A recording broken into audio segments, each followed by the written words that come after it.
Now please welcome our candidates. You'll note they're seated in the order in which they will appear on the ballot.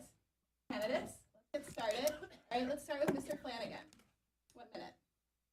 Hi, everybody. My name is Jimmy Flanagan. I'm running for Austin City Council District 6. My background, I'm a small business owner. I've worked primarily through chambers of commerce on workforce development, job growth, and traffic. I serve on the Chamber's Transportation Committee. I have for many years. I'm a 15-year resident of Northwest Austin. I moved out here when I was still a student at the University of Texas. But the most important thing about this race and my qualifications, I'm the only candidate that has actual experience on the issues that cities face, not school board, not state, not higher office. And more importantly, I'm concerned about actually fixing the problems. I don't want to see City Hall devolve into Washington gridlock. We've got enough of that on 183. I actually want to solve the problems. I have the experience and the relationships across the city to make sure that we solve the problems that we have in Austin and that District 6 is no longer ignored. Thank you, Mr. Flanagan. Phillips. My name's Pete Phillips, or as my parents named me but failed to inform me, Lloyd Pete Phillips, and I too am running to be the voice of District 6 on the new 10-1 Austin City Council. I come to you with a very diverse background, school teacher, United States Marine, soldier, naval aviator, which is Navy Marine Corps speak for pilot, flight instructor, evaluator, safety officer, special security officer, Homeland Security advisor, counterterrorism, crisis management, legislative assistant, a lot of strategic leadership, solving big problems, looking long-term. I'm running for city council to be the common sense voice. I'm a strategic leader, have the ability to balance and overcome multiple complex issues. That is what I learned in the Marine Corps and throughout my career, whether dealing with students in that diverse environment of a classroom, or the cockpit, or Capitol Hill, or the Pentagon. And I would appreciate your support. Thank you. Thank you, Mr. Phillips. Let's turn to Mr. Thank you very much. My name is Don Zimmerman. I've been a native here in Austin for 15 years. I'm a fifth-generation Texan, born and raised in San Antonio. I graduated from Texas A&M. I have a bachelor's and master's in mechanical engineering. I've been about 28 years in software engineering and industrial controls. I worked for 13 years in the Houston area. Worked with a lot of life and death control systems. So I'm a pretty serious guy. I'm the only person here who has actually been elected to office. I was elected to the Canyon Creek Municipal Utility District back in 2002 with the promise to move a polling place from a garage to a school and to end an illegal tax. And after 7 years of battling in court, we accomplished both of those. So I'm the only candidate that has kept campaign promises to voters. We need a cultural change in downtown Austin and the government that's completely out of control. I'm the one candidate that can bring the leadership to make that happen. I would appreciate your support. Don Zimmerman. Thank you, Mr. Zimmerman. Let's turn to Mr. Wiley. Hi, I'm Jay Wiley, and again, a candidate in District 6 for Austin City Council. I grew up in Galveston and went to the Citadel, the military college of South Carolina, and Phil Graham, former Texas Senator, hired me out of the Citadel to work on his staff, and I did that for a while, and that led me to other positions around the country. I worked for George W. Bush. I worked as a press secretary on Capitol Hill. Came to Austin about 10 years ago. Finished law school, so I'm an attorney. My wife's an OB-GYN at Seton, and my wife and I have a small business that we run, a medical business that we run. You know, I'm running because I think that we have been ignored as taxpayers for a long time, and I'm ready to have a taxpayer advocate on council. I think we need less taxes in Austin, less layers of government, and we need fiscal responsibility for the first time.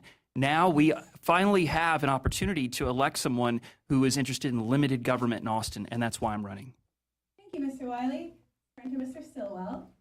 My name is Matt Stillwell, and I guess since I'm sitting up here, I am also a candidate for Austin City Council District 6.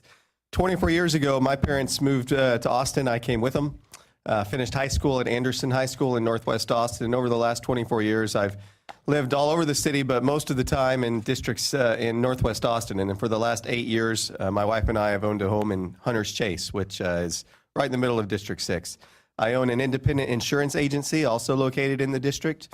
And for the last few years, I have spent my time trying to make my community better by serving on different committees and councils with the school district, with my neighborhood association, with a bunch of different groups, chaired several committees, and am a graduate of Leadership Austin. I'm the only person sitting up here that has gone through that leadership program. So for 9 months over the last year, I've learned all about the issues that Austin faces, the problems that brings with it, and am now tied into that network of community leaders to help bring some attention to District 6. Thank you, Mr. Stillwell. Let's wrap up the candidate introductions with Ms. Kelly. Hi, everybody. My name is Mackenzie Kelly. I was born and raised in what is District 6. I've lived here my entire life in different zip codes throughout our district. But one thing that is core to me is public service. I care about my community, as shown in the 8 years I spent as a volunteer firefighter at the Jollyville Fire Department. I was in people's homes at the worst time of their need, and I was able to help them. Now I want to help them by making Austin a better place for us to live, work, play, and learn. I want the people who live in Austin to continue to be able to afford to live here. I want to see transparency in our city council, and I want to cut erroneous things out of the budget and make the city departments more efficient overall. I want to make sure that this continues to be a great place where people want to come to live, but I also want to make sure that we can stay here as making ourselves what Austin is today. Thank you. Okay, thank you. All right, so we're going to start with the questions. The questions will also have a minute response, and we'll mix it up a little bit so you guys don't, Mr. Flanagan doesn't feel like he has to. Let's start this question with Mr. Phillips. Okay, this district has shown a strong animosity toward higher taxes, but is arguably in need of increased city services, including more first responders. How will you work to balance those concerns? The first thing you do is sit down with the chief of police to make sure that we're properly balancing our resources. Something that I learned throughout my career is the application of force. Make sure that the application of force is reasonable and directed at the places that need it most. Art Acevedo already says that we have enough police officers. What you see, though, is a focus on downtown. What we need to do is make sure that we can rebalance the force under the current constraints and put those forces out here where we've been neglected for too long. Thank you, Mr. Phillips. Mr. Zimmerman. Well, thank you. I want to say thank you for putting this on, but I wish you would give us more than 1 minute. And actually, I don't think the timer got reset there, so, okay. Okay, I want to concur with Mr. Phillips' comments and commend him for his work in Homeland Security. I know he's got a deep background in it, so what he said is common sense, and it's absolutely true. As far as the taxes go, I think one of the places I want to look is eliminating the Economic Development Department, either cut that back or eliminate it, because these were the city bureaucrats that came up with these dumb ideas to force us as taxpayers to subsidize Apple Computer and to subsidize the Domain shopping mall with Neiman Marcus, one of the world's most expensive department stores. We as taxpayers had to subsidize those corporate entities to come here, which is crazy. So there's just a mismanagement of our tax money, I think, at the Austin City government. So there's a lot of places where we could reprioritize and save money. Thank you, Mr. Zimmerman. Mr. Wiley.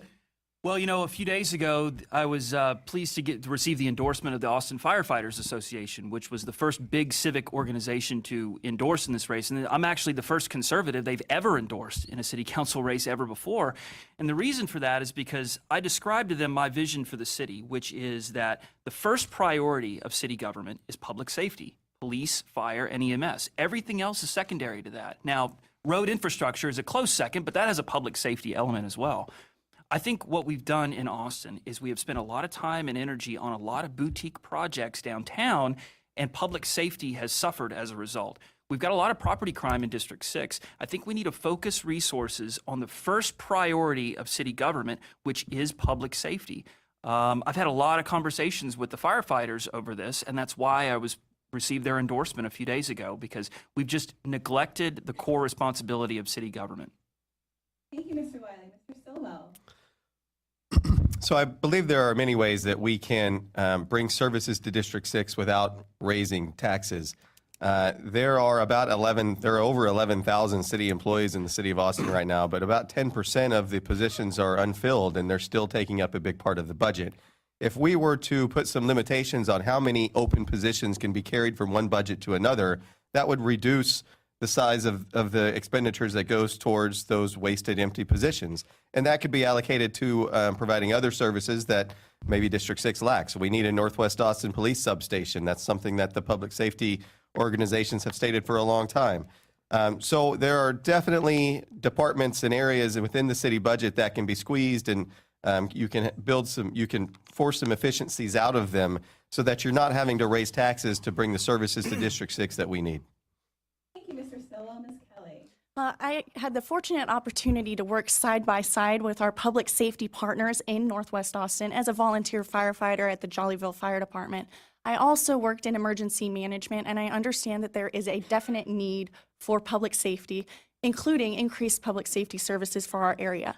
The Anderson Mill Limited Utility District especially is underserved, and by talking to the community, I can see their concerns, and I understand that they're needed. Right now, there are 90 openings with the Austin Fire Department, and there's actually a hiring freeze. However, one thing that many of us might not know is that there's 127 firefighters who actually could retire today, this evening, or tomorrow. We need to work to forge relationships within those departments to make sure that things are taken care of and we can hire the right people for the right jobs and make sure that we're all taken care of. Thank you, Ms. Kelly. And finally, Mr. Flanagan. Well, I've been attending APD commanders forums even since before the campaign started. In fact, I'm the only candidate that was attending those forums. This part of town has the worst property crime in the city of Austin. And when I spoke to Commander Baker about this more than a year ago, he said 30 to 40% of that property crime are crimes of opportunity. Your garage doors left open, your car doors left unlocked, visibles in plain sight. That means 30 to 40% of the time, APD is responding to stuff that they shouldn't have to respond to. If we took better care of ourselves and paid more attention to what we're doing, and believe me, as all the block walking I've done, there's a lot of open garage doors around there with nobody home, then the APD could do the job we want them to do, the community policing and the patrols, which is how you address the other 60 to 70% of the property crime. So, and in addition to that, that's just reworking how APD does its job. Also, we have to look at fee waivers for public events, which, as you all know, pulls our district reps from Northwest Austin to work those events, and then we end up with less police in Northwest Austin. Thank you, Mr. Flanagan. All right, I'd like to turn questions over to Angie, but I just want to remind you all before I do that, if you have a question, fill out your card, flag down one of our helpers. If you don't have a card, flag one of them down. Thank you, Angie. All right, and also remember too that if you don't want to write on a card, you can use Twitter. I think we said the hashtag, it's BBD6. So that way you can summon that way too if you want. A lot of questions coming in regarding transportation, traffic, infrastructure. One of the questions in particular has to do with 183 between 2222 and RM 620. So that corridor there. Right now, TxDOT's got some unfunded plans and ideas they've talked about. So what would your position be on moving forward with that corridor and how to address the traffic problems that run through this area? Who do we start with? Where do we want to start? Can I start? Okay. Well,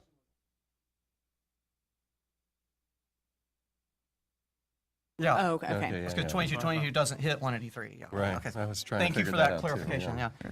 The first thing I'd like to say about this is the problems we have in traffic here have been decades in the making, and of course, we're not going to solve them in 1 minute. I want to go back to the engineering background that I have in systems engineering and controls. You have to design or redesign or get a firm design in place for the Austin area that makes it work as a system. I mean, obviously, there needs to be a controlled access freeway or 620. Right now, you have 45 that dumps when it goes right past 183, and as you say, there's a big choke neck. I live in the Canyon Creek area, which is right on that, and it's a parking lot down there. But we have got to get back to TxDOT and some solid civil engineering to design some fixes, not just for 620, but for the entire city. And I just wish we had time to work on this and talk about it. But I'm asking for votes here because more than anything, I'm a problem solver. My career shows that. My success at Canyon Creek shows that. And I want to urge, please give me your vote and support, and we will do traffic engineering and we'll solve this problem. Hey, thank you, Mr. Zimmerman. Mr. Wiley. Well, I'm pleased that the first step to untying this Gordian knot that City Council has tied in traffic in Austin is underway right now, and that is finally having district representation. We're finally going to have a point person who can be accountable for what happens at City Council and where dollars are allocated vis-a-vis traffic. I think there's a lot of things we can do on 620. There's traffic circles that we can do that can move traffic along. We can do road widening. There's a plan right now that TxDOT's working on to do a cut through that would actually cut the corner for all those folks that are going to Steiner Ranch, so that they don't have to go all the way to 4 Points, where it really gridlocks there at 4 Points and at 620 and 2222. I think we need to do all that, but the fundamental problem is that we haven't had anyone who's been accountable to voters.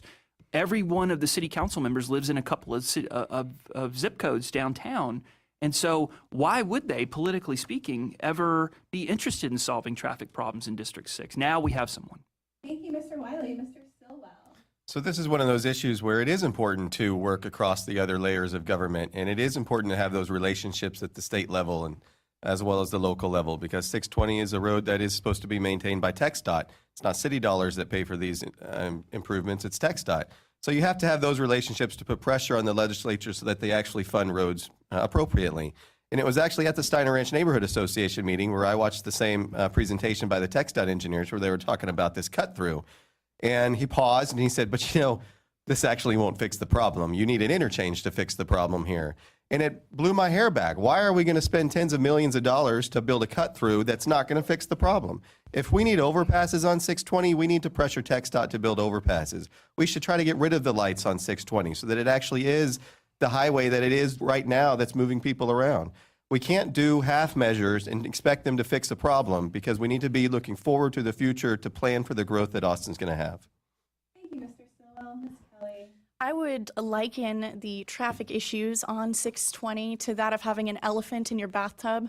Unfortunately, you can't just push it out. You have to take it step by step until you can actually fix the solution or fix the problem at hand. We need comprehensive studies and we need long-term solutions, not Band-Aids, to fix our traffic problems. I would be willing to move forward in the future and look and project to see what we would need long term. By fixing something with a simple, quick fix, we're only giving ourselves more problems in the future. And I believe that we need someone on board from our district in order to make sure that those things are followed through with and we have the problems solved that need to be solved. Thank you, Ms. Kelly. Mr. Flanagan. TxDOT has already made it clear that they're not going to put any money into Austin unless we put our money in first. And in fact, they said that at a briefing I attended with Senator Watson. And in doing so, they're basically trying to extort the Austin taxpayers to say, look, you know, we'll think about funding some state roads if Austin puts some money in, but there's no promise, there's no grant program, there's no effort. And in fact, they haven't even done the design to look at 620 or 2222 or Palmer Lane or any of the major corridors that we have in Northwest Austin. In fact, through my work on the Transportation Committee, I got the city to finally start including those design and engineering studies on the plan, and then they put it on Prop 1, which we can't support. So this work can actually get done. We haven't even done the engineering and the design studies yet, and it's not going to be a council member that does the engineering studies. It's going to be someone we hire to do it. And then once we have those studies, we'll actually know how to fix this problem. And it's about congestion. It's about safety. My campaign manager got in a head-on car accident on 620 because there aren't sufficient turn lanes. We have to have a comprehensive plan to solve this problem. Thank you, Mr. Flanagan. And lastly, Mr. Phillips. All the other candidates have pretty much covered everything. Again, we need a robust engineering plan, which we don't have currently. Synchronization of lights on 620, but also we need alternatives. One of the big things I've been championing is a 2 mile smile, allowing people the ability to live, learn, work, and play within 2.5 to 3 miles of the home, alleviating the requirement to take those long trips in the automobile. Just imagine the happiness that you'd have if you didn't have to sit on 620, Mopac 183, I-35, when you could literally walk to work or walk to the movie theater or to a restaurant or to a park. So these are things that we also need to look at. Another solution, as opposed to rail, what we're looking at now is a thing called J-Pods. And it's an elevated type rail system that doesn't inhibit the current flow of traffic Having lived in Washington, D.C. and other places where they have light rail, there are intersections where the train comes, you got to stop. Look at the red line in Austin. So we need to be innovative, look at other alternatives as opposed to just building more roads. Thank you, Mr. Phillips. Do you have another question, Angie? Sure, and this kind of plays off of that one on the broader scale. Obviously, the urban rail vote up to voters this November. But on that note, there is a question that if Metro Rail is cost prohibitive and traffic increases daily, are there faster and less expensive options to improve this problem? Let's start with Mr. Wiley. Yeah, well, the Prop 1 is, first of all, we need to oppose Prop 1. It is not even close to solving the problem.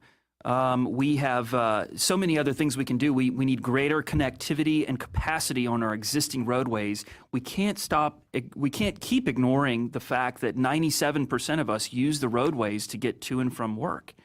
We can't keep ignoring that fact. We need to expand bus routes. We absolutely need to do that. We need to rely on new innovations like Uber and Lyft and other TNCs like that. And we've been hostile to them, and I don't understand why that is. But this, yeah, you're absolutely right. I mean, this rail plan, the idea of moving 10,000 people a day, not next year or the year after that or the year after that, but right around the time my second grader is graduating college. I mean, that's what we're talking about spending billions of dollars on. And this is phase 1. It won't solve the problem. It's a terrible idea. There are many, many more things that we need to do. And it starts with roads, which we actually use. Thank you, Mr. Wiley. Mr. Stillwell. So I've been to so many transportation forums, I've lost count, and I walk away from everyone frustrated because really if we had the money to do everything, traffic is still going to get worse. So really the only way to fix traffic is to have Doc Brown bring the DeLorean around front, go back 30 years and build the system that we need right now. Without doing that, you're really trying to manage how much worse it gets. And so we do need to work with the private sector to try to institute more flex time, to try to encourage more people to work remotely, to work on different shifts so that we're trying to get cars off of the highway during rush hours. And, you know, really the solution to traffic may not exist yet. We shouldn't lock ourselves into a rail plan that in 30 years from now may not be the right solution for us. It may be self-driving cars that are on the roads in 10 years that fix this problem. So we need to be open to new ideas as well as trying to plan to fix the mistakes that didn't get done the first time. Thank you, Mr. Stillwell. Ms. Kelly. I strongly oppose Lee Leffingwell's Lamborghini project. That's what I've been referring to it as. It's a high-cost transportation project that not many people are going to be able to use. Instead of that, I would more likely prefer to get rid of some of our transportation dead zones. Individuals in our district have problems getting to and from bus stops. They walk through mud when it rains, sometimes up to 2 miles up and down McNeil Road. We need to make improvements to our existing roadways to make public transportation more accessible. We can take bus stops for less money and move them based on the mobility or increased traffic that they get. They're not fixed bus stops, and unlike the rail line, which is fixed, we can move it if we need to. It's less expensive, it's not cost prohibitive, and I believe it's a better solution for our community. Thank you, Ms. Kelly. Mr. Flanagan. There's clearly nobody more qualified to talk about traffic than myself, having served on the Chamber's Transportation Committee for many years. There are short-term, mid-term, and long-term solutions we need to implement. In the short term, we need to do signal timing and better bus service, especially in Northwest Austin. We need to work with the business community on flex time and telecommuting and get their cars off the roads and make sure we're fully leveraging the investments. We need to expand park and ride facilities, and we need to expand parking at the red line stations, which are already full at rush hour. And we're getting money from the feds and the state to run more trains, but the parking lots are already full. So we need to make sure that we're thinking about this comprehensively. And finally, we need to look at how we use land. Traffic is caused by where people are, but not by where the roads are. My plan of connected corridors is better than the center's plan, which induces gridlock. We need to plan our land use and our density along our investments to fully leverage them, so that we don't build $200 million of rail connecting two ends through low-dense neighborhoods. It's a comprehensive solution when you think about it comprehensively. Thank you, Mr. Flanagan. Mr. Phillips. Innovation, innovation, innovation. The government does not have all the solutions. Having worked in Washington, D.C. on transportation issues, I can tell you that the best thing we ever did was call in the true experts. One of the things I've been championing again, 2 Mile Smile, live, learn, work, play, alleviate the requirement. The synchronization of lights, the widening of roads, these are all common sense approaches, but we also need to change the manner at which we navigate this city. Relieving the stress on the roads is the first step after we do the simple stuff. It's all about innovation. J-Pod's another innovative approach. It's not 1800s technology, which light rail currently is. It's something that's elevated. They've controlled by the internet, where you get in a pod, you tell it where you want to go, and it finds the best and the fastest manner to get you there. We need to go to industry and let industry help us solve this problem. SpaceX did a better job of launching launching a spacecraft than NASA because industry has the motivation. Thank you. Thank you, Mr. Phillips. And finally, Mr. Zimmerman. Well, your first clue that the urban rail was a big boondoggle was that the Austin Chamber of Commerce was supporting it. Because I don't know of any big bond and big tax increase in the last 15 years that the chamber didn't support. I was the first candidate to come out against the urban rail, and of course my yard sign says roads, not rail. So I was opposing this rail boondoggle before it was cool to oppose it. And I concur with a lot of the comments here. But, you know, if you look at some old photographs of Austin, we used to have rails all over the city, right? Many generations ago. The rail is an 1800s technology. It still has some use in container shipping, petrochemicals. It can move aggregates. There's some efficiencies, but not for moving people. We should not be trying to use rail for people. Anything that a rail can do, a bus can do faster and cheaper with more flexibility. Thank you, Mr. Zimmerman. And if y'all don't mind, I'd like to ask another question. While council sets city policy, it's up to the city manager and staff to implement it. What's your assessment of the current relationship between the two, and do you anticipate major changes to staff if you're elected? We'll start with Mr. Stillwell. All right, an easy question. The current city manager, I think, is going to go. I think that you're going to see a broad consensus with the new council people coming in that his time is up. I think he sees the writing on the wall for that as well. And I think part of the problem is that so many of our departments are serving the public, but they don't have a customer service attitude. And I think that comes directly from the city manager's office. If we wanted to make the permitting process easier, the city manager could make that happen. If we wanted to put payment processing or appointment scheduling for inspections online, the city manager could make that happen. The city manager, I think, is standing in the way of a lot of the things that we can do immediately to build some efficiencies into our city government. And I think that you'll see it's going to be very easy to count to 6 when the new city council comes in, that we need to find somebody that's more willing to work with Austin to get the services we deserve. Thank you, Mr. Stillwell. Ms. Kelly. I would definitely agree with Mr. Stillwell regarding his assessment of the current city manager. I believe that it is time for Austin to have a change, and for the good way. We're becoming a place where everybody wants to come. We are a destination city. There are many people who are moving here. They've heard about how great it is, but we need to continue to make it be great. And I feel the only way that we're able to do that is to clean house, get new management, and make this place somewhere where people who work in government can actually feel and understand the passion and then pass that along. Make sure that if something needs to be changed, it gets changed and not just sat on. We need someone who's willing to actually do that and make things happen. Thank you. Thank you, Ms. Kelly. Mr. Flanagan. In the council manager form of government we effectively have a mayor that has no authority. The mayor actually has no more authority than a council member.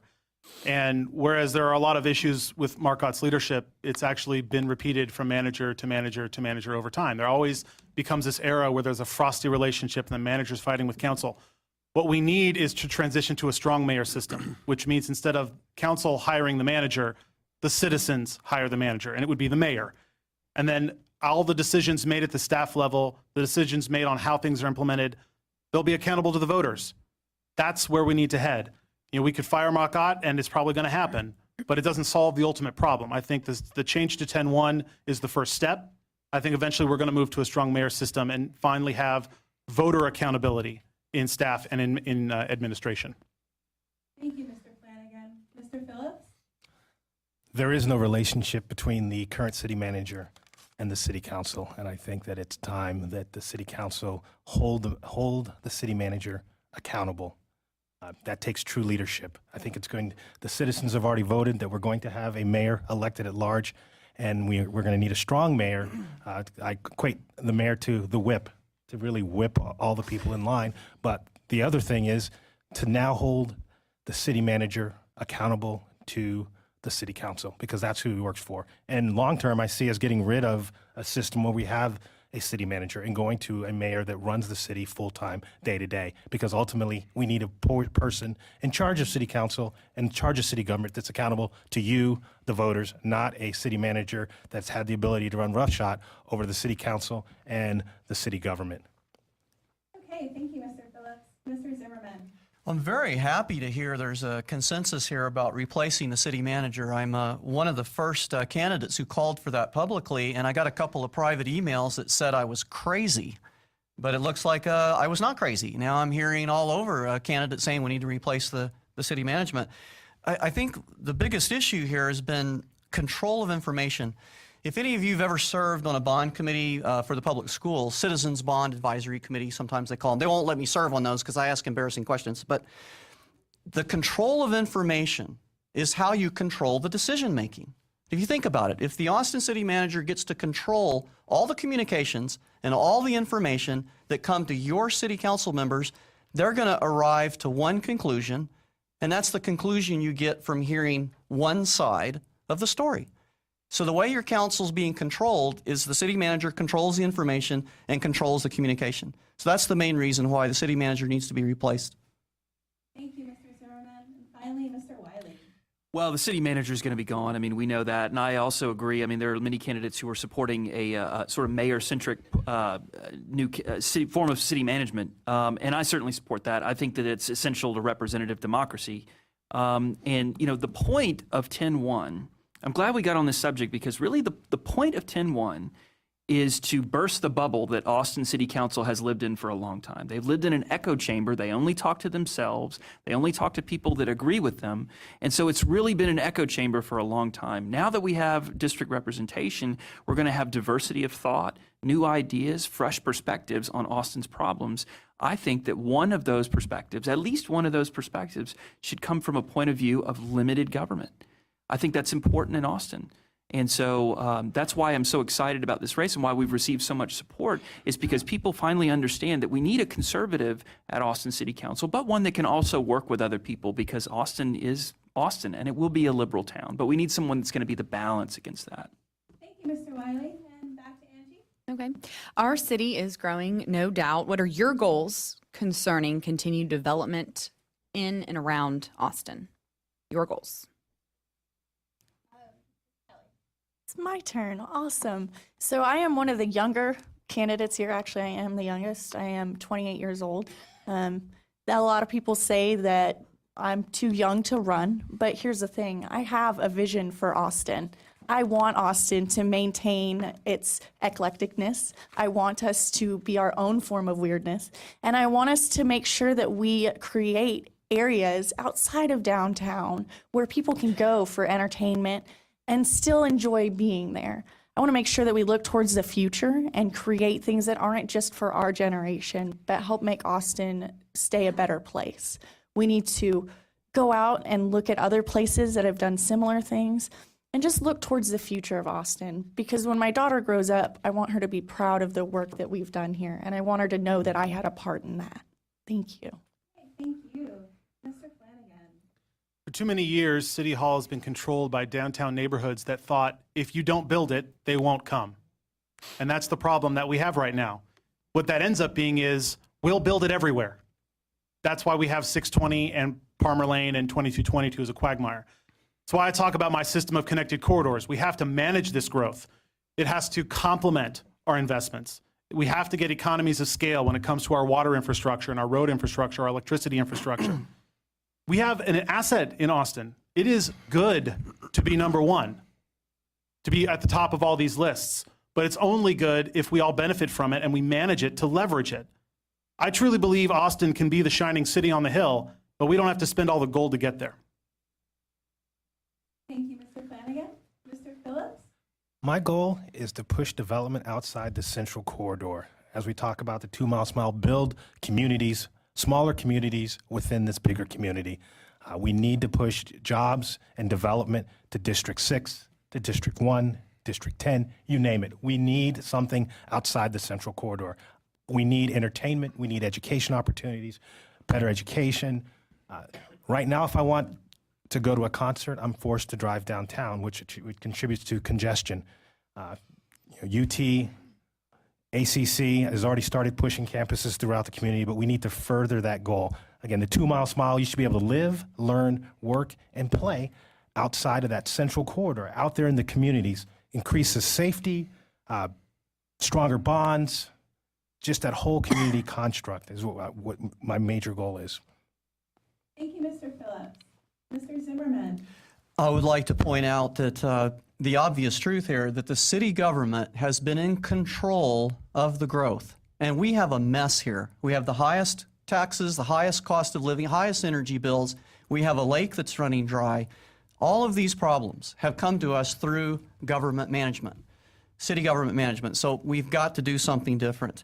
I'm also I get cognitive dissonance about the city complaining about the growing pains and the growth, and they blame the growth, right, for our problems. Well, it's the city government forcing annexation on communities without giving them a vote. Avery Ranch, Anderson Mill Mud, the River Place Mud, my neighborhood of Canyon Creek Mud, none of these areas were allowed to have a vote on whether they wanted to join the city of Austin.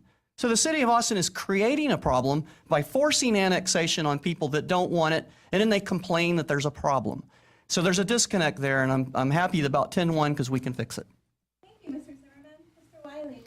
Well, I've been talking for a while about, my larger vision in this race, which is that, I'm running for Austin City Council because I want to help start a new conversation in Austin about the proper role of government in our lives and in our wallets. What we see too often from government is central planning. Now, when you have central planning and you push free markets to the back burner and you have central government bureaucrats that try and construct everything on a map of the whole city from downtown, from their perch downtown, it just doesn't work well because it butts up against economic realities.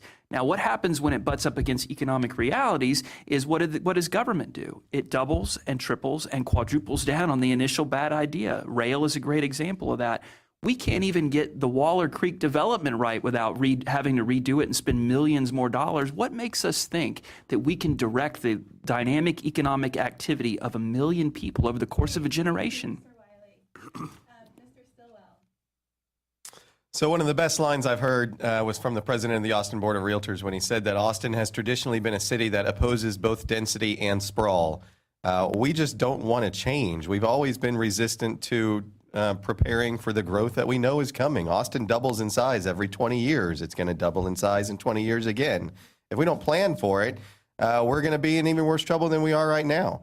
And this is another example where you need somebody like me who has spent the last few years building relationships at the commissioners' courts and among the school districts, because if you look at a map of Austin in 1990 when I moved here, the District 6 didn't exist. It's been developed and it's been annexed over the last 25 years, and that's going to continue to happen.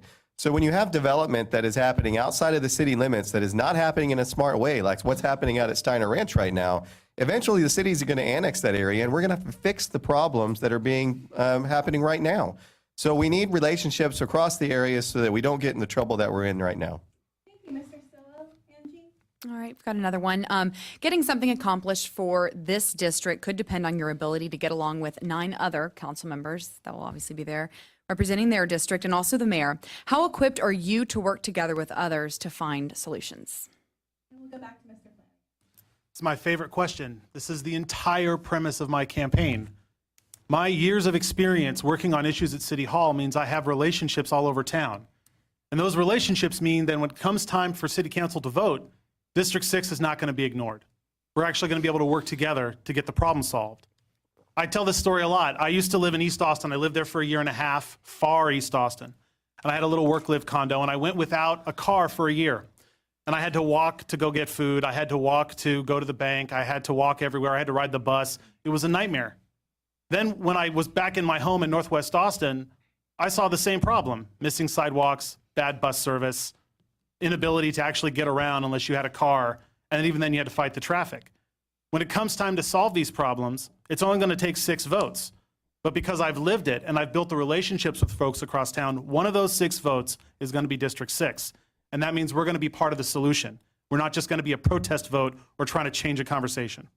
Thank you, Mr. Flanagan. Mr. Phillips? I've spent 24 years working with people from different backgrounds, different countries, ethnic makeups. Imagine Second Lieutenant, United States Marine Corps, and you have a mission. You have 48 kids that are counting on you to make a decision, to make the right decision, to build a consensus and execute. Now go to Capitol Hill and the bills come before vote, and you need to work with the other people in the Texas congregation to come up with the best course of action for your boss to vote on. I've spent an entire career in the military and in government and in the classroom working with people from different backgrounds to accomplish a mission, a goal, or a task. I'm more than equipped to work with other people on city council and within the community to accomplish those goals. Thank you. Thank you. Mr. Zimmerman? This is also my favorite question. When I was elected president of my MUD, our neighborhood already had 10 years of people bragging about relationships with Austin city government people. And they said, well, we'll just go down and talk to them. I've got a relationship. Those relationships were worthless. Not only were the relationships worthless, the city government would not even follow the rule of law. They violated the Texas Water Code, and we pointed it out to them and sued them in court, and they fought us, and they fought us, and they fought us. And it took 7 years to get it to the Texas Supreme Court, where we finally won because we were right on the law. So not only are these people bragging about relationships completely wrong, because if the city has a choice of taking millions of dollars of your money or respecting a relationship, they're going to take the money. And they don't even respect the rule of law. This problem we have in Austin is very, very serious. I'm asking for your vote because I have the experience. I know how to build coalitions because I've already done it. Thank you. Mr. Wiley? Well, thanks. I'm actually very optimistic about 10-1 and our ability to work together and get 6 votes to get things done. I mean, I think that there are going to be so many more reasonable people elected from all over the city of Austin, much better than we have today. So I'm actually very optimistic. I think relationships do matter. I think it's important not just to be right, but to also be able to work with people and understand and let them understand that you're coming at them in good faith. You may have a different point of view, and that's okay. But I want people to understand that I'm coming at them in good faith. I want them to come at me in good faith. I've already started building those relationships with many of the other city council people. I do think that's important because at the end of the day, we are going to need 6 votes to get anything through. I think we need a balance on city council, and that's where some of the conservatives in some of these districts I think are going to come in. I think it's healthy to have a balance on city council. And I think most of the other reasonable candidates across the city understand that. I think we'll have a good relationship. Thank you. Mr. Stillwell? So this is a pretty grand experiment that Austin is embarking on, and it's either going to go very well or it's going to go very bad. And I want to be somebody that's on the city council that really tries to work with the other council members to make sure that this city doesn't grind to a screaming halt in the first 6 months because nobody knows how to work together. It is going to take somebody who can build consensus and work with their neighbors. It's not going to be, like if you elect somebody from this district who's only there to throw bombs and to be an objectionist to what Austin wants to be, how likely are they going to be able to get things done for District 6 when we need something to be done in our area? So I spent the last few months meeting with candidates from all over the city so that we're not 11 strangers walking into a room together in January. We need to know who each other are, what their priorities are, where we can find common ground so that we can hit the ground running right away and get some things done for Austin as a whole and District 6 specifically. Thank you. Ms. Kelly? I don't know how many of you know how hard it is to work as a woman in a fire station with a bunch of guys, but I did a pretty good job of forming relationships with the guys and letting them understand that I did have the skill set necessary. I had the passion to do what I wanted to do. And I proved to them time and time again through making decisions and forming relationships that I could do that job. And they respected me over time. The same thing happened when I was called out to work in emergency management at the Bastrop County Complex fire. I worked side by side with people from FEMA and other agencies, and we worked seamlessly and tirelessly to get that fire put out and that community put back together.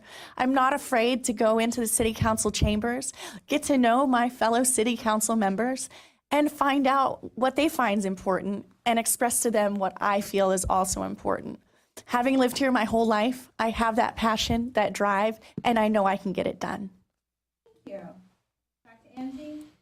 All right. Let's see. Actually, I'll go with this one that just came in because it's about property taxes, which is always a hot topic. What is your position on homestead exemptions for city property taxpayers? Everyone's going to say the same thing, the full 20%. Every forum we get the same question, and I think it's time that we get the full 20% in Austin, Texas. I mean, that's about all you can say about property taxes, to be honest with you, that hadn't been said already. They're too high, and it's time we implement the full 20%. Thank you. Mr. Zimmerman. Ditto to Mr. Phillips' comments. Maybe we can get to another question. Okay, Mr. Wiley. Well, I think the 20%, there's been some talk about phasing it in and that sort of thing. I don't think that's necessary to have to phase it in. I mean, honestly, you're talking about $3.5 billion with a B dollar budget, and you're talking about a $37 million slice out of that budget. I wanted to see what this looked like, so I did an Excel spreadsheet, and you've got a big red blob of how much the city budget is, and a tiny little slice out of it that would be $37 million 20% homestead exemption. I think we can do it today. That is a rounding error in a $3.5 billion budget. We've spent over $100 million on the downtown library that no one needs or wants. We've got, so many projects. The $30 million Bull Creek purchase that we're going to do. We could do 20% homestead exemption today, and I think we absolutely need to do that because we're running people out of Austin. It's just too expensive. Thank you. Mr. Stillwell. So the school district has a homestead exemption for you. The county has a homestead exemption for you. The city's the only one that doesn't. And for a long time, they used the excuse that it would benefit property wealthy people to and not favor people who needed the money the most. And so they have held out, trying to wait for the legislature to change the law so that they can put a flat amount in as a tax exemption. We shouldn't wait for that. Let's go ahead and do the next best thing, which is the full 20%. And if the legislature changes the law, we can revisit it to see if we can make it less regressive. But certainly the city should follow suit with the other taxing entities, provide some needed relief for homeowners. It is a small slice of the budget, like Jay says. It's not something that we can't overcome. And it is something that I think you're going to see some consensus on with the next city council that comes in. Thank you. Ms. Kelly. I'm going to quote one of my favorite internet memes of all time and say, the rent is too damn high. I think it's time for a change. We really need to go ahead and jump on the homestead exemption. I also don't believe it needs to be phased in. I think that if we do a comprehensive study and audit of all city departments and find out where we can get more efficiencies and take care of things that we don't need, then we'll be able to find the money in order to make it happen tomorrow.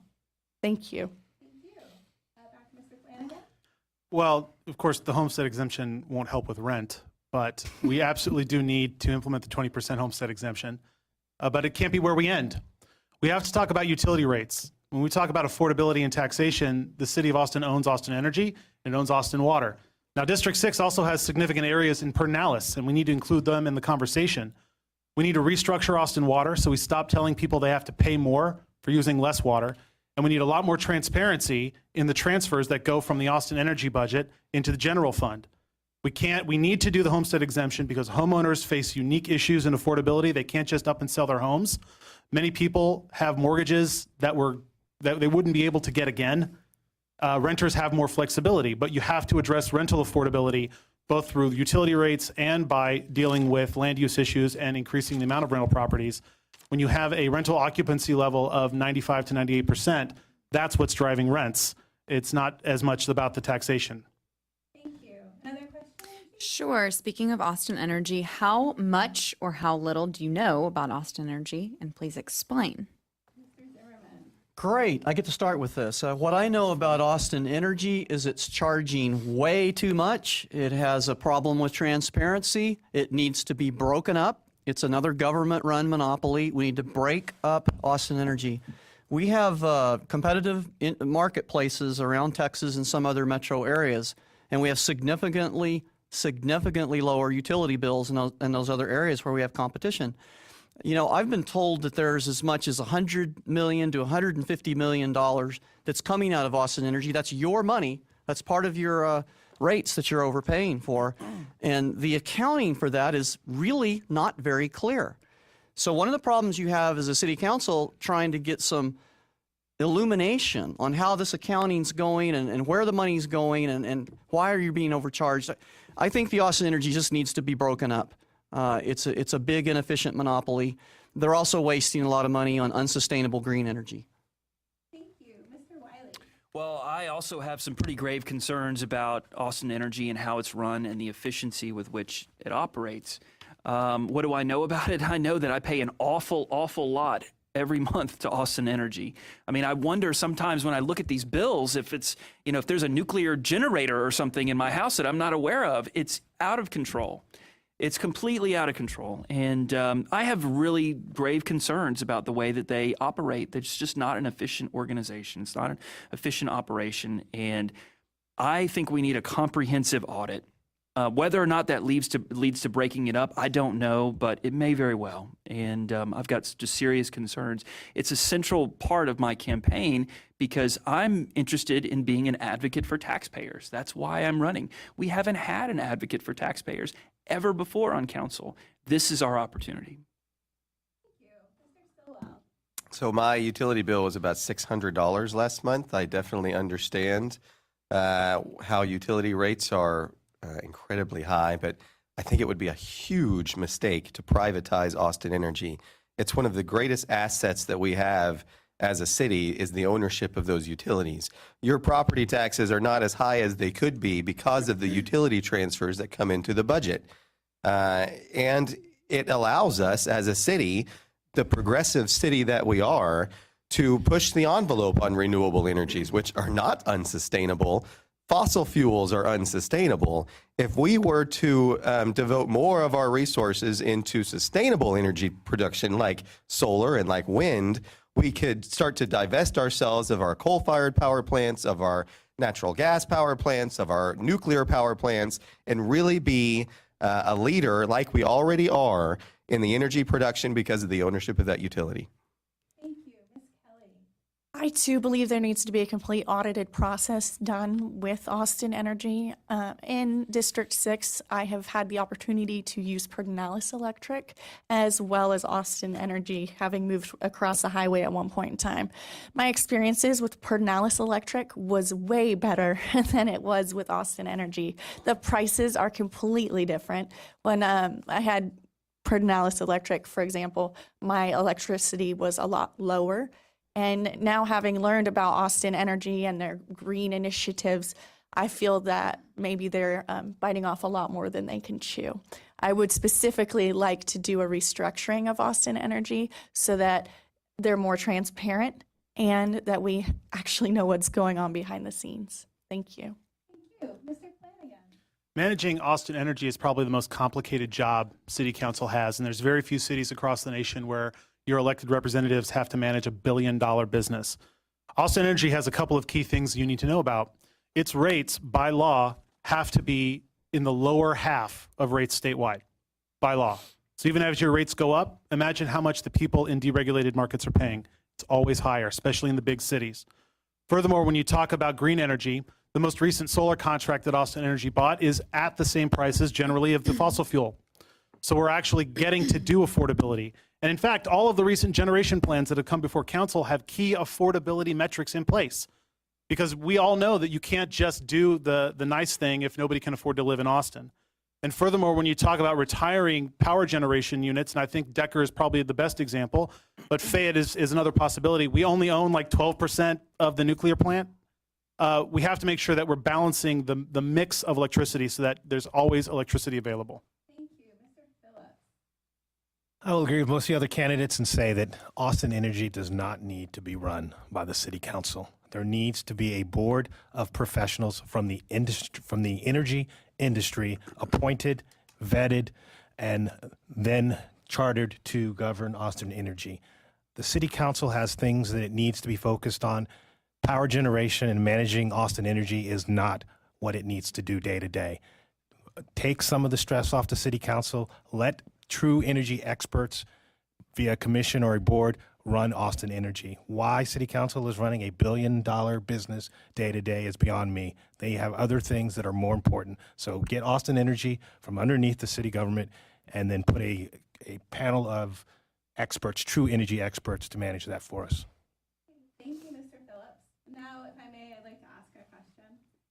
The current council has worked to make Austin a more inclusive city by passing resolutions protecting the rights of, for example, LGBTQ residents, undocumented immigrants, and low-income workers.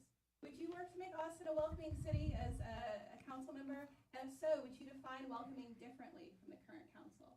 Mr. Wiley. Of course, I want Austin to be a welcoming community. I think it is a welcoming community. I think Austin is full of good people, good-hearted people who welcome everyone. I mean, we're famous for that. I don't have any issue with people of different sexual orientations or people of different backgrounds. I mean, as someone who's interested in limited government, I'm interested in taxpayer issues. I'm not interested in what people are doing in their bedroom or anything like that. So of course I support being a welcoming city. I just want to know what the bottom line is going to be for taxpayers. That's what I'm interested in. Okay, thank you. Mr. Stillwell.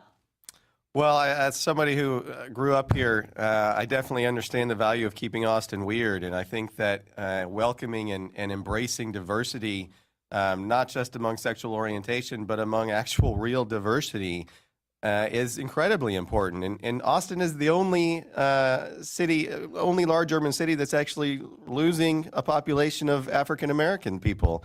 We've got to do a better job of actually appreciating and embracing a diverse community so that we are not pushing out the people that have made Austin as great as it is.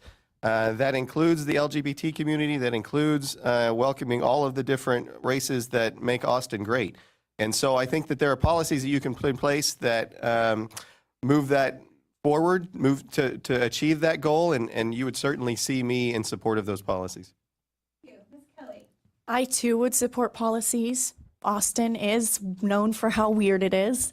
How weird that can remain should not be left up to city council.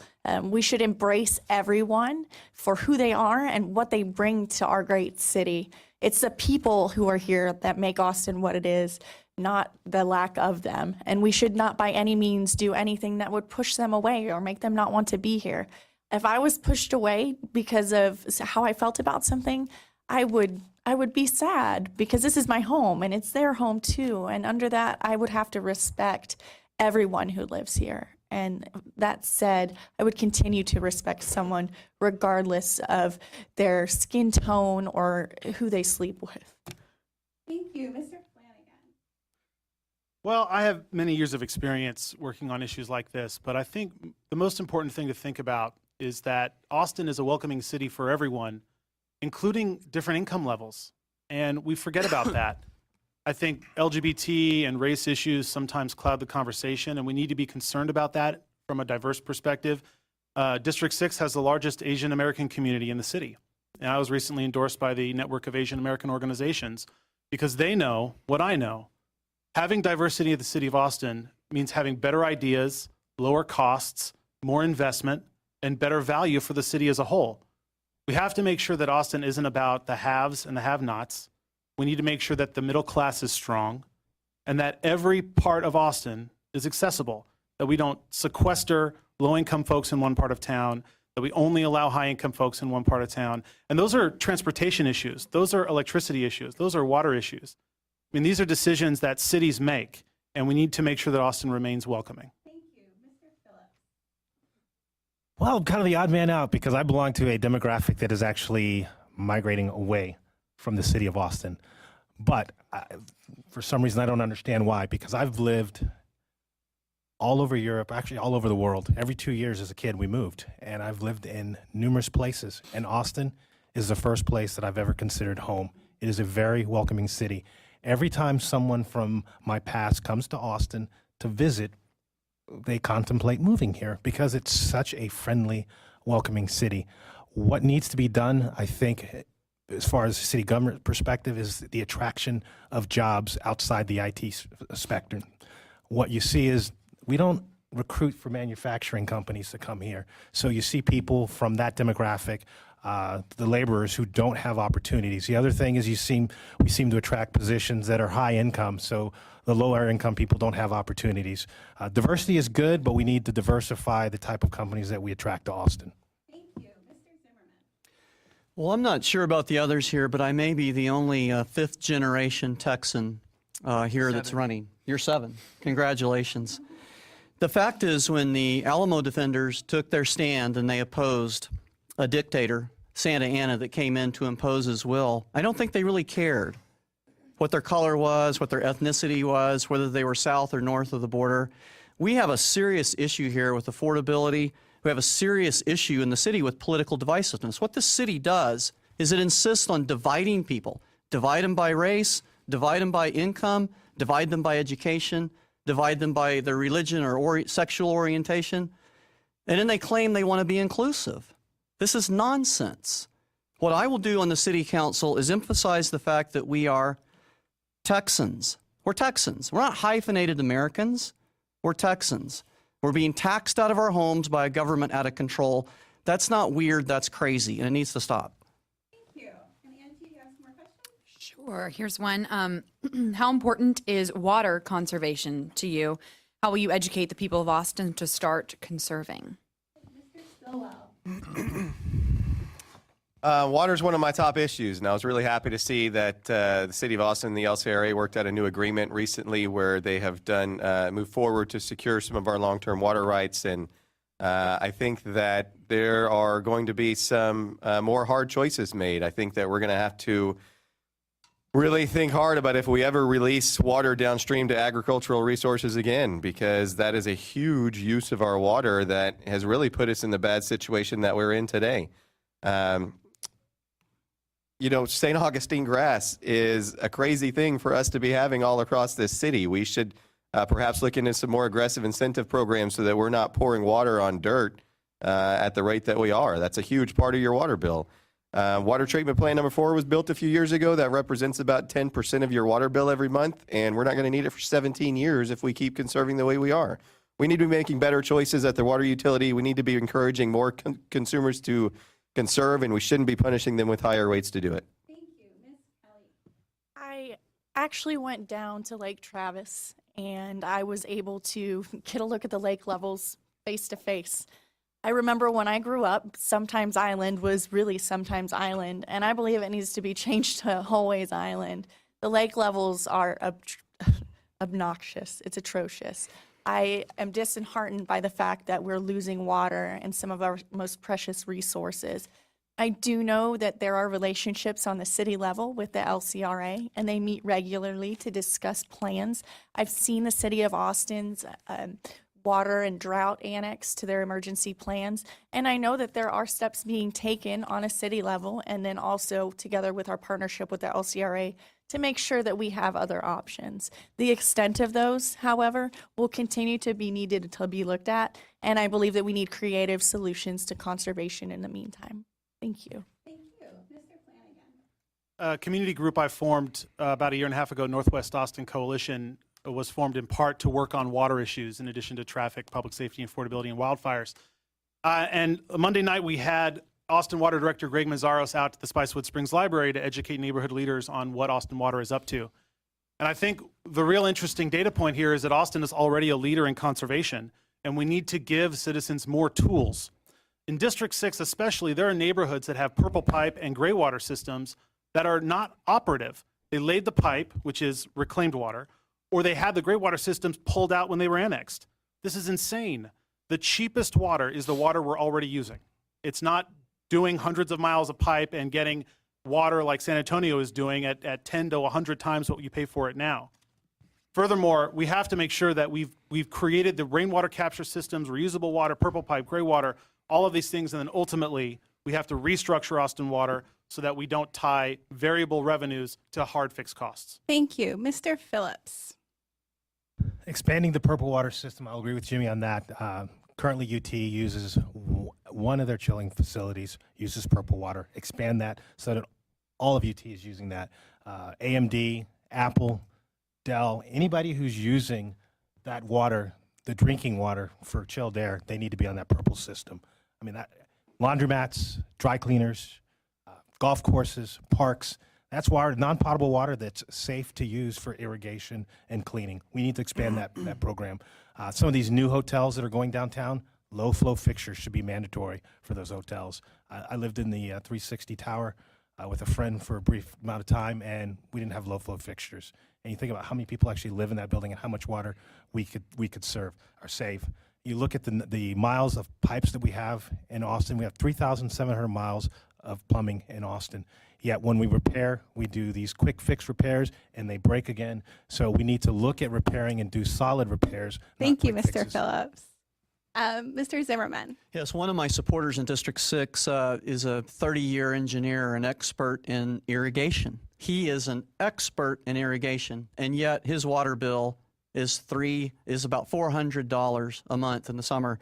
He is conserving water as well as it could possibly be conserved. So I think we are achieving so much conservation right now that, you know, as we've mentioned already, the water bills have had to go up to pay for the very, very expensive infrastructure and the mismanagement that the government water utility has been doing. So again, I've heard this question over and over. It says conservation, conservation, conservation. What about supply? In the decades ahead, at some point, you're going to have to increase the water supply in decades ahead if we continue to grow. So I think the conservation measures have been very effective. They're effective because the cost of the water is astronomical. So from an engineering and technical point of view, we have got to start looking at increasing supply for the decades ahead. Thank you. Mr. Wiley. Well, in the short term, conservation is important, but like Don mentioned, you know, the fact that the Austin Water is raising the rates because we've done too good a job of conserving is really troublesome. I have a lot of questions that I want to ask Austin Water about how they operate and about the size and the scope of their operations. I've got some really serious questions I want to ask. And, you know, I think that, you know, we lose actually billions of dollars, or excuse me, billions of gallons a year through bad pipes. We do a poor job of maintaining our pipes. So that's one thing that I want to focus on, getting back to basics in city government. I think that's important. So conservation, pipes, longer term, I think the 2012 state water plan is important. I think we need to bring state and federal resources to bear in Austin. I've got relationships at the state and federal level that I want to use to help bring help vis-a-vis water at the city level. Thank you. Angie? Sure. Hopefully this won't be too repetitive for many of you, but what do you feel is the number one problem that District 6 faces right now, and obviously what solutions would you propose to solve that? Okay, Ms. Kelly. I believe that the current city council is addicted to spending, and we need to take a look at that so that we can actually cut back and make money go to other places that would be more helpful. For example, the homestead exemption. I believe that Austin should remain a affordable place for everyone to live, work, play, and learn in. It's unfortunate that taxes keep going up for projects that maybe could have been spent or better managed otherwise. By doing a comprehensive plan, finding out what the problem is, detailing it, creating actionable steps moving forward, and setting goals and checks and balances, placing checks and balances in place and increasing transparency are all things that I believe that would help Austin be more affordable. Thank you, Ms. Kelly. And before we move on, I just want to remind you guys that if you have any questions, we are getting closer to the end of the evening. Please raise your hand if you need a card or if you have a card. Okay, Mr. Flanagan. I think it would be easy to say traffic or water or public safety, but we've addressed those tonight. I want to talk about the lack of communication. And one of the big challenges we have in District 6 is all of the information about what's going on at City Hall never gets past the Arboretum. And suddenly all of this stuff happens to us instead of with us as a partner with the city. Once I'm elected, I will have regular community meetings, but I'm also going to have regular office hours right here in the district so that I'll be accessible to you where you are, not force you to go downtown. I've started calling it a good citizen tax.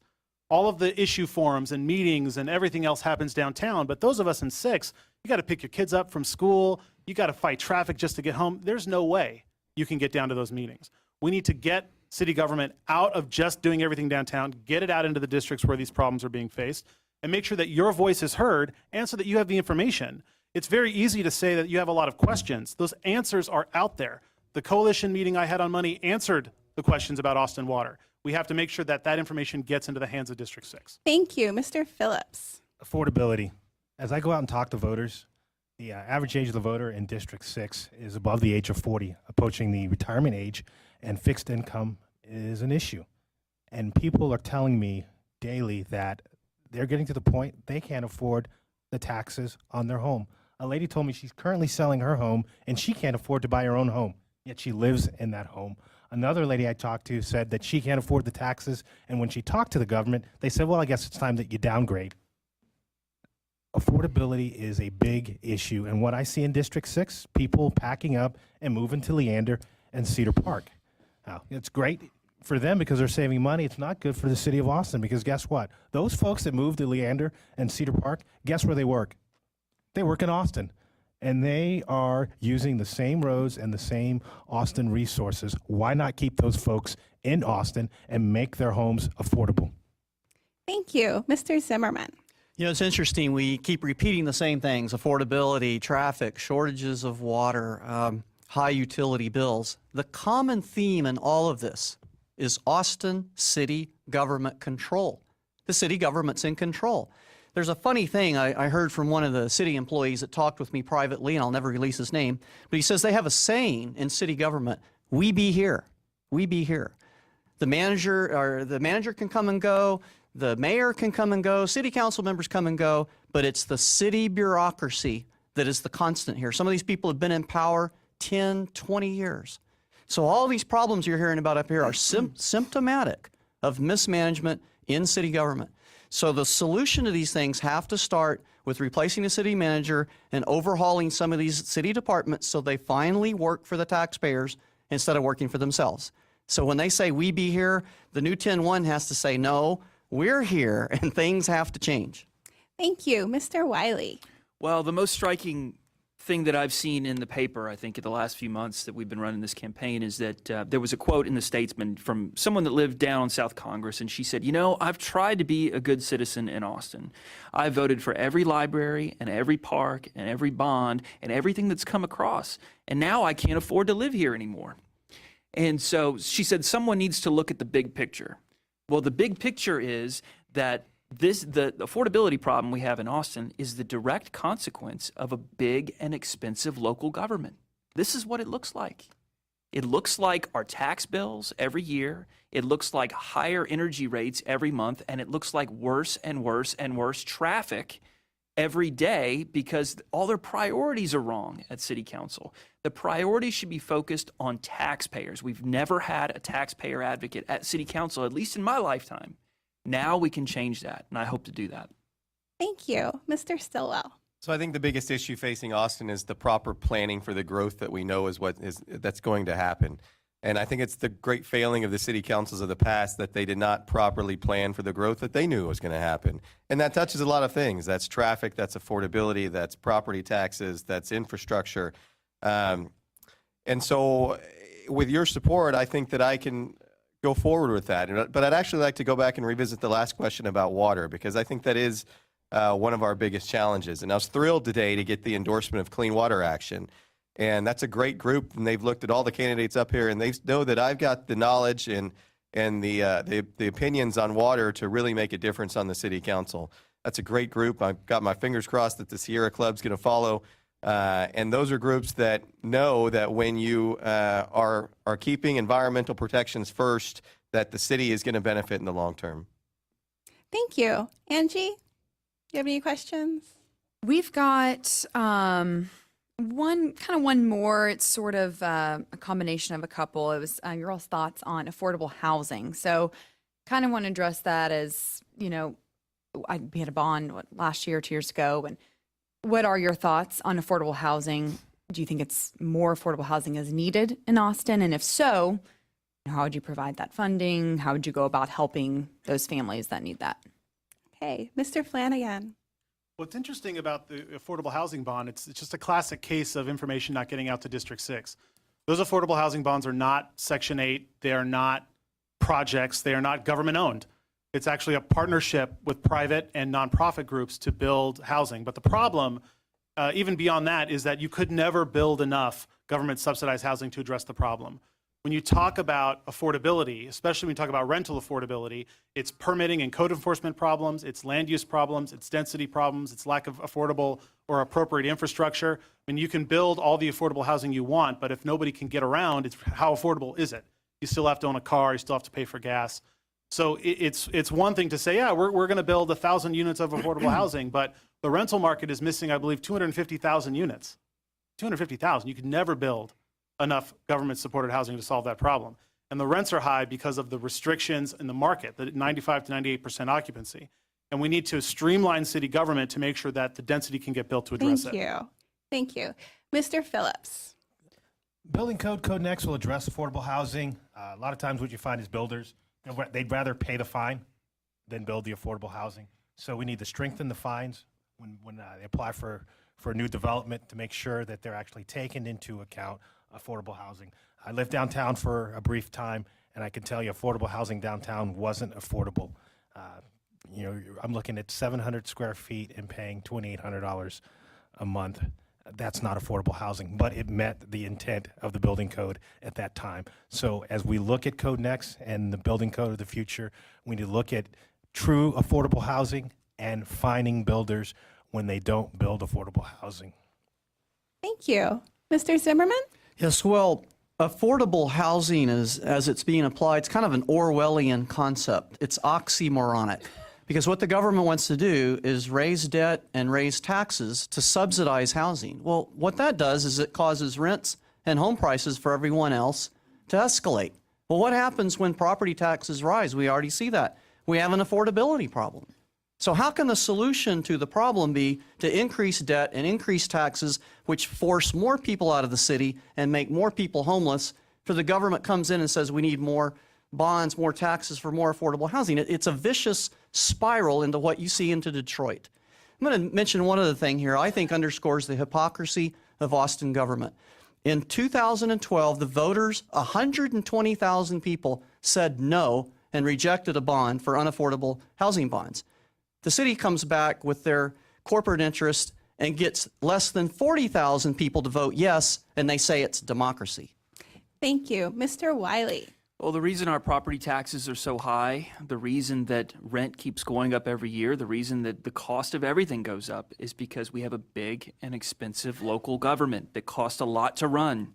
We have almost 1,000 city employees that make six-figure salaries. We've got too big a government, and we can't afford it anymore. We pay over $14,000 a year in property taxes. It's killing us. It's absolutely killing us. Can you imagine what we could do for our family, for our two boys, if we had just half of that back?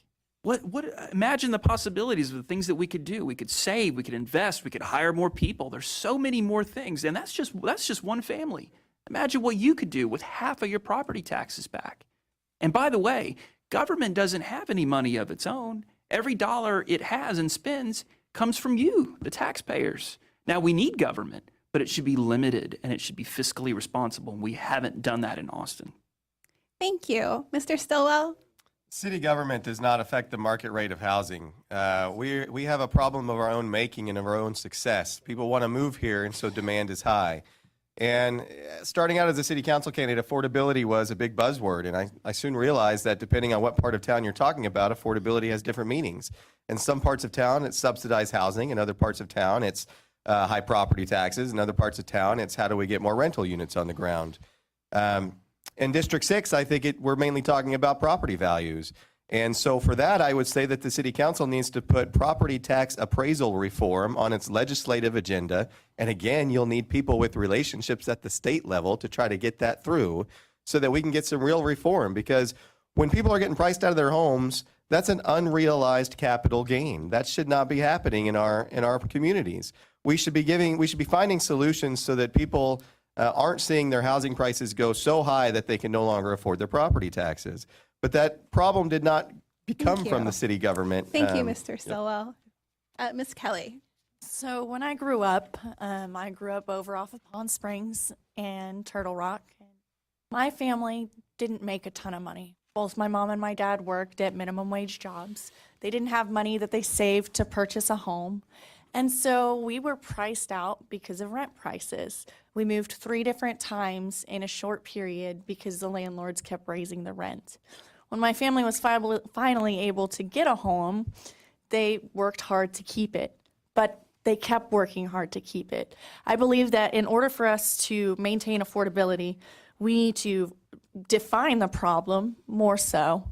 We need to set goals, and we need to list the different categories that create an affordable environment for families to be able to live in. And that includes taxes, debt, housing availability, transportation, and utility prices. It's not just the home that costs money. It's everything else that has to do with it. Thanks. Thank you. I think we have time for one more question. You have one more question, Okay, Angie? sure. We've got one more, kind of interesting here. Is anyone on this panel willing to say that police are compensated too much? All right, Mr. Phillips. Or I guess you could also say if you think they're not, why they're not. It's really hard to put a monetary value on a job such as a first responder, having spent time in that community. What's too much for a person that routinely puts their life on the line? That's a hard one to answer. I mean, I've been told when I was a pilot that we got paid too much, yet I couldn't get life insurance. And when pilots died and the families had nothing other than what little bit of savings they had left over, no one was complaining. So I don't think in Austin that the police get paid too much. I think they're compensated for the sacrifices that them and their families are called upon daily to make. So for us to say that they're being paid too much, I mean, it's comparing apples to oranges. What job would you compare a police officer's job to?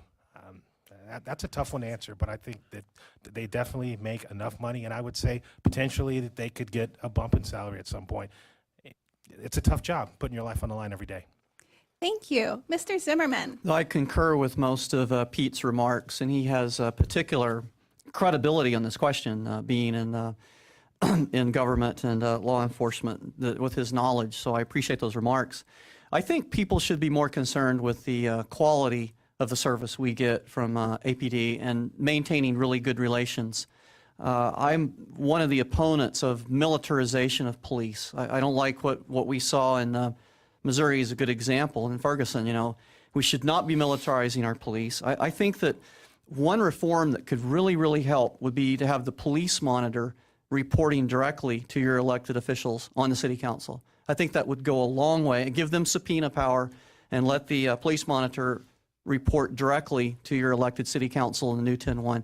I think that would do a whole lot to restore trust. And I really think the salaries, my understanding is they're pretty high compared to some other police departments. But if we were getting good service, I don't think there would be a complaint. All right. Thank you. Mr. Wiley. Well, I've got a special relationship with law enforcement. My dad just retired a couple of years ago after over 40 years in the police department, so I grew up around cops. My aunt was one of the first female police officers in the state of Texas. I've got half a dozen or so law enforcement folks in my immediate family. You know, I understand firsthand that the lifespan, actually, of police officers is shorter than the average lifespan. What they sacrifice every day to do their job is really pretty special. I think, again, the first priority of local government is public safety. It's fire, it's police, it's EMS. The trouble is we've focused a lot of resources on a lot of other stuff that's outside that core mission. And so do I think cops make enough? No, I don't. I think we need more police officers, and I think that they should be well compensated. I want quality, though. I want to make sure our hiring and training standards remain high. Thank you. Mr. Stillwell? The ride along that I took earlier this year with the Austin Police was eye-opening, and one of the big takeaways I took from that was that even when somebody had requested them to be there, no one was happy to see the police show up. It's a very stressful job. They do put their lives on the line every day, and you certainly wouldn't hear me making the argument that their base salary is too little. But I would say that they're putting in too much overtime. So that would be an argument that I would make. They're making too much, because when we're requiring officers to put in overtime to support events like South by Southwest or some of the other things that are going on where they may be getting fee waivers for those events, that's the problem. They're taking officers away from other parts of town like District 6 and making them put in overtime where they're making a lot of money off of that overtime. If we had more officers, like Jay just said, the officers that we have would be putting in less overtime and it would be less costly to the city of Austin. Thank you. Ms. Kelly? I'm going to share with you guys a personal experience. Being at the fire department, I've had the opportunity to run some pretty terrible calls. And when there's a weapon involved, it's protocol to stage around the corner from wherever anything is happening and to wait to go in until it's cleared by firefighters. I have heard shots fired and feared for my life around the corner of a building, and I'm not even compensated in that regard. I feel for firefighters, but I also feel for the police officers that I worked side by side with by putting their lives on the line for us every day, not knowing what's going to happen when they go to work or when they walk out the door. And when I hear stories about other officers' lives being lost because of people in the community taking advantage of a situation and making it rough, my heart hurts. And there is not a price that you can put on that. But we do need quality, trained professionals doing that job. Thank you. Mr. Flanagan? A lot of people talk about, our police are overpaid, but we're also the most expensive city in the state, and we have to take that into account, in addition to that it being a dangerous job and that we want quality service. But when you talk about how much we're paying for public safety, 70%, nearly 70% of the city budget, general fund, is public safety, police, fire, and EMS. And everything else the city does falls in the other 30%. When we talk about how do you address this concern, it's really about how do you manage the growth. You just hire more police? And if you hire more police, are you paying them enough to attract enough talent to come to Austin? There's a ton of open positions still at APD. And also what I said earlier about making sure APD is doing the job we want them to do by being good partners with the police, especially in District 6, and keeping your valuables protected and your garage doors closed, then the police can do the patrols that they want. And I think it's clear tonight that of all of these issues that we've discussed, I'm the only candidate that actually knows the answers. These are real problems. There are real solutions. It is not a mystery. There are no more questions. The answers are clear and plain, and I have them. Thank you. All right. Thank you, everyone. That's going to do it for this evening. Remember, the early voting begins October 20th. I'd like to thank all of the candidates. I'd like to thank y'all for your patience. I know that y'all have a lot of forums to go to. I'd like to thank Angie, Alamo Draft House, Rock and Roll Rentals, and I'd like to thank all of y'all for coming out or watching at home. And I'd like to thank our media partners at KUT, the Austin Monitor, KXAN, and Univision. I'm Amy Camp with the Austin Chronicle. Good night. Yep.